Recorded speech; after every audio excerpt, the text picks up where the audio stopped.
मैं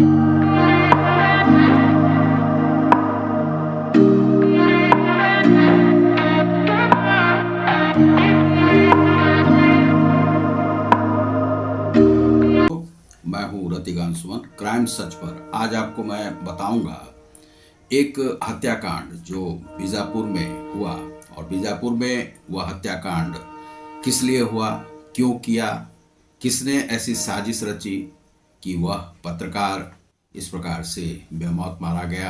और उस पत्रकार जो एक जुझारू पत्रकार था, वह नक्सलियों से भी भिड़ जाता था, लेकिन अपने ही घर के कुछ सदस्यों से नहीं लड़ पाया। जो भ्रष्ट सदस्य थे उन लोगों से नहीं लड़ पाया, और वे सभी उसके चचेरे भाई थे। कहने के लिए तो चचेरे भाई थे, लेकिन भाई कैसे थे? तो उसने एक साजिश के तहत उसकी हत्या कर दी। इसी विषय में मैं आज आपको क्राइम सच पर आपको बताऊंगा और वह जानकारी दूंगा।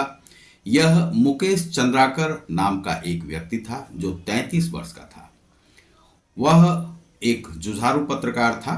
कुछ समय पूर्व एक एक सीआरपीएफ के जवान को वहां से खींच लाया था, जिसमें कि 5 लोग मारे गए थे, लेकिन एक जवान को वह बचा करके उस जंगल से लेकर के आ गया जहां पर कि नक्सलियों ने हमला किया था।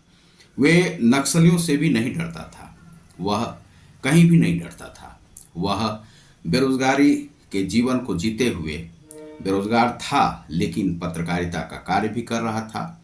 वह प्रश्न पूछता था और ऐसे भ्रष्टाचार घोटालों को वह जमकर जवाब देता था, जो यहाँ भी उसने दिया था।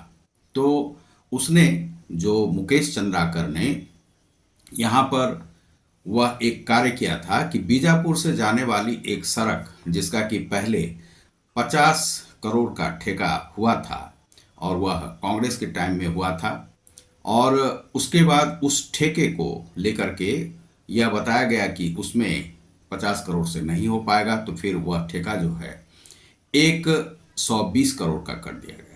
और वह ठेका जो है मिला किसे था? तो 50 करोड़ का भी मिला था उसी के भाई, जिसका कि नाम सुरेश चंद्राकर है, चंद्राकर को मिला। और चंद्राकर ने उस ठेके को लिया।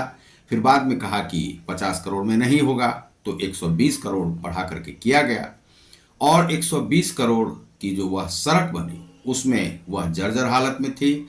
वह बारिश में ही जो है सो पहली ही बारिश में वह इस प्रकार से ढह गई थी कि वह टूट गई, चारों तरफ से पानी पानी वहाँ पर हो गया। और वह सड़क जो है काफ़ी खतरनाक बना था, जिसका कि विश्वास नहीं किया जा सकता है कि उस पर गाड़ी चल पाएगी कि नहीं। जगह जगह वह टूट गए थे। इस को वह जो है पत्रकार ने एक घोटाला माना, और घोटाला मान करके उसने यह बताया कि इसमें जो यह दिया गया है सड़क के लिए 120 करोड़, वह रकम उसमें खर्चा नहीं हुआ है। और वास्तव में वह जो खर्चा है, वह सड़क की हालत को देखने के बाद ऐसा लगता है कि उसमें 10 करोड़ का भी खर्चा नहीं किया गया होगा। उसमें सरकारी घोल मटाला हुआ है, और वह घोटाला जो है सरकारी कर्मचारी और सरकार के जो नुमाइंदे होंगे, जो मंत्री आदि होंगे, उन लोगों ने भी पैसे को खा लिया।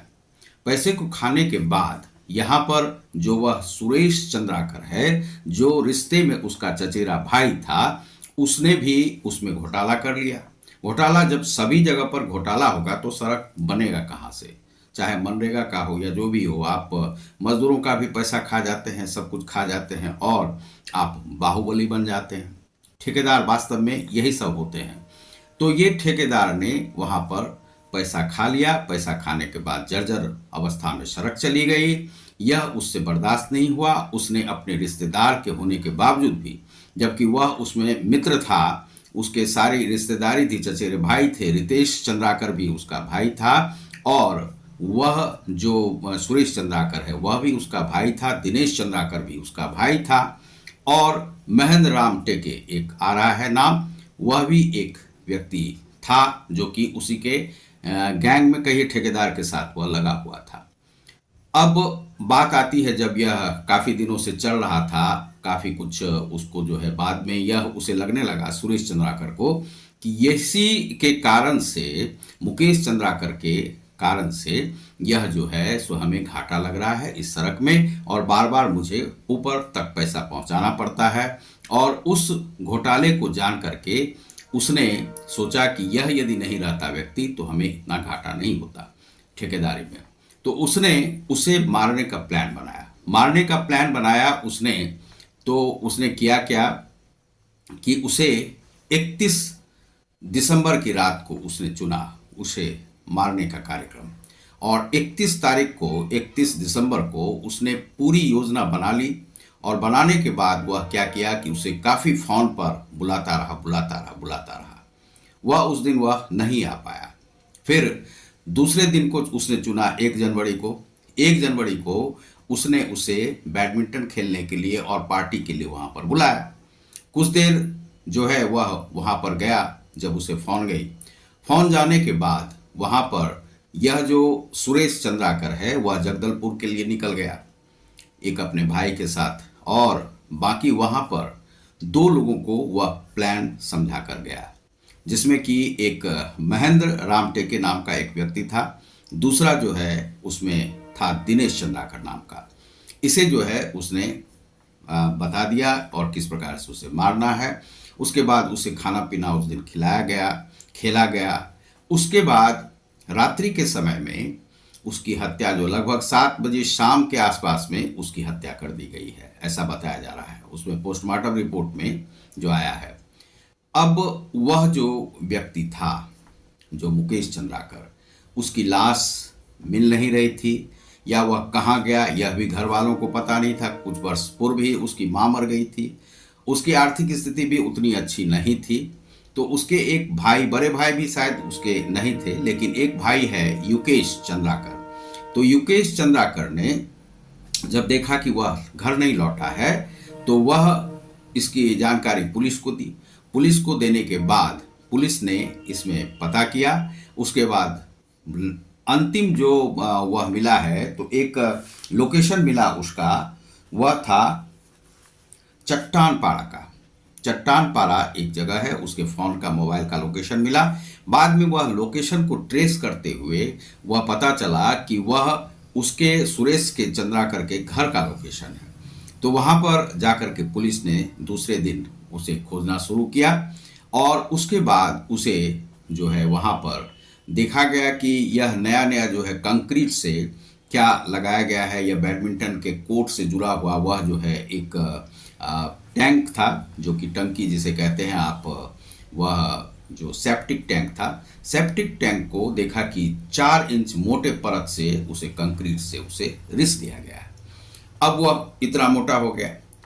अब पुलिस भी सोच में पड़ गई कि भाई यह कंक्रीट क्यों किया गया है। तो उसके बाद उसकी खुदाई की गई। खुदाई करते हुए उसमें देखा गया कि एक लाश तैर रही है सेप्टिक टैंक में। वह सेप्टिक टैंक में तैरती हुई लाश जो थी वह उसी मुकेश चंद्राकर की थी। तो मुकेश चंद्राकर को फिर वहाँ से निकाला गया। निकालने के बाद उसमें देखा गया कि लगभग 2.5 इंच का जो है एक उसके सर पर जो है चोट थी। उसके बाद पोस्टमार्टम के लिए गया, तो उसकी लाश को जब भेजा गया पोस्टमार्टम के लिए, तो वहाँ पर पाया गया कि उसके साथ जो है मारपीट की गई थी। मारपीट करने के बाद उसके साथ जो है उसको गला दबा करके उसे मार दिया गया था, और गला दबाने के बाद उस पर जो है कुल्हाड़ी से सर पर जो है चोट किया गया, जिससे कि 2.5 इंच का घाव सर पर बन गया था। उसके बाद उस लाश को इन लोगों ने छिपाने के लिए उसे सेप्टिक टैंक का यूज़ किया। सेप्टिक टैंक में उसे डाल दिया, और डालने के बाद उस पर 4 इंच की मोटी परत जो है कंक्रीट से सीमेंटेड कर दिया गया। उसके बाद अब है कि युकेश और उसके घर के जो लोग थे वे सभी ढूंढने लगे, क्योंकि 1 तारीख थी। अब 1 तारीख को भाई वह कहाँ गया कुछ बताया नहीं है। अब 1 से ही वे लोग ढूंढ रहे थे, लेकिन मिल नहीं रहा था। 2 तारीख को फिर पुलिस में जाकर के उसने रिपोर्ट की। रिपोर्ट के बाद जो है सो छानबीन हुई, तो वह पता चला। इस प्रकार से उसकी मौत, हत्या कर दी गई। अब ये हत्यारे कौन कौन थे उसमें, तो हत्यारे में थे ये महेंद्र रामटेके नाम है उसका, और दूसरा था दिनेश और रितेश। ये 3 लोग अभी पकड़े गए हैं। लेकिन एक जो मेन कल्प्रिट है आपको इसमें सुरेश चंद्राकर मेन ठेकेदार था। यह घोटालेबाज भी है, खूनी भी है, मर्डरर भी है और उसने इसे मार दिया। अब वह कहाँ भाग के गया? तो भाग के सबसे पहले तो जगदलपुर गया था। जगदलपुर से भी बाद में वह भाग के उसका जो लोकेशन मिल रहा है वह लोकेशन है उसका हैदराबाद का। हैदराबाद से भी हो सकता है कि वह दूसरे जगह मुंबई और बेंगलोर हो सकता है कि भाग जाए। लेकिन पुलिस एक एसआईटी की टीम जो है बना दी गई है, जिसमें कि 11 सदस्य हैं, एसपी रैंक के लोग हैं और 2-3 टीम को मिला करके वह एसआईटी की टीम बनाई गई है उसको पकड़ने के लिए। वहां के गृह मंत्री ने, विजय शर्मा ने कहा है कि हम उस पर पूरी तरह से कार्रवाई करेंगे और विष्णुदेव साय ने भी कहा है कि हम उस पर पूरी कार्रवाई करेंगे और बुलडोजर एक्शन से उसके घर को तोड़ दिया गया है और इलीगल जितने भी कंस्ट्रक्शन से उसे तोड़ दिया गया है। अब है कि बस स्टैंड के बगल में इस सुरेश का जो है, सुरेश चंद्राकर का यार्ड था, उसी यार्ड में इसे बुलाया गया, वहां पर पार्टी की गई और उसी सेप्टिक टैंक में उसे डाला गया। तो इस प्रकार से मार करके उसे डाल दिया। इस प्रकार के हत्यारे भी समाज में होते हैं। अब पुलिस को तलाश है सुरेश चंद्राकर की।